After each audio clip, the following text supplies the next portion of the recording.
पहिल्या बातमीकडे पुण्यात अजित पवारांच्या उपस्थितीत थोड्याच वेळात एक बैठक होणार आहे। परभणी आणि धाराशिव लोकसभेचा आढावा या बैठकीतून घेतला जाईल। परभणी आणि धाराशिव जागेवर अजित पवार गटाचा दावा आहे आणि त्यासाठीच अत्यंत ही महत्त्वाची आजची ही बैठक। योगेश बोरसे माझे सहकारी आपल्याला याविषयी अधिक माहिती देत आहेत। योगेश,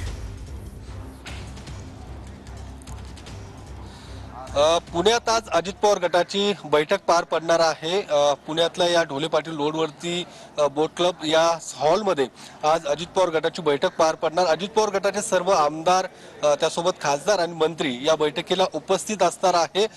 सर्वात प्रमुख म्हणजे अर्थात या बैठकीमध्ये परभणी आणि धाराशिव या दोन लोकसभा मतदारसंघाचा आढावा सुद्धा अजित पवार स्वतः घेणार आहेत। त्यासोबतच लोकसभा निवडणुकीच्या पार्श्वभूमीवरती काही मुद्द्यांवरती चर्चा सुद्धा आजच्या बैठकीत केली जाणार आहे। काही आमदारांना लोकसभेच्या काही जबाबदाऱ्या सुद्धा निश्चित केल्या जाणार आहे। जबाबदाऱ्यांचं वाटप आज अजित पवार करणार आहे। त्यासोबत अजित पवार एकूणच आजच्या या बैठकीमध्ये लोकसभेची नेमकी काय रणनीती असणार आहे, प्रचाराची रणनीती काय असणार आहे आणि महायुतीतलं जागा वाटप नेमकं त्याची परिस्थिती काय आहे या संदर्भात सुद्धा आज अजित पवार स्वतः मार्गदर्शन करणार आहेत आणि आजच्या बैठकीला नेमके आमदार किती उपस्थित राहणार हे बघणं महत्त्वाचं असणार आहे। मात्र साधारणतः 12 वाजताच्या सुमारास अजित पवार या ठिकाणी पोहोचतील आणि बैठकीला सुरुवात होणार आहे आणि या बैठकीमध्ये सर्वच मुद्द्यांवरती चर्चा केली जाणार आहे। काही वेळापूर्वी बाबा दुराणी जे अजित पवार गटाचे आमदार आहेत ते या बैठकी स्थळी पोहोचलेले आहेत। अजून काही आमदार या ठिकाणी येताना आपल्याला पाहायला मिळालं। आपण पाहू शकतो अमोल मिटकरी या ठिकाणी पोहोचलेले आहेत त्या बैठकीला आणि एक आमदार या ठिकाणी येताना दिसत।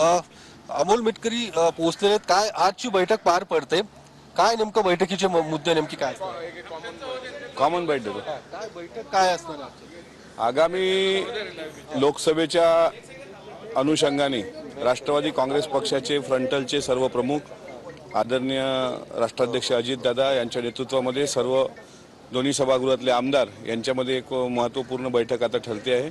यामध्ये आता लोकसभेच्या किती जागा मिळत आहेत आणि कसं कसं कोणावर जबाबदारी दिली जाईल ते बैठकीनंतर कळेल। आज बैठकीमध्ये धाराशिव आणि परभणी या लोकसभेचा सुद्धा आढावा घेतला जाणार आहे।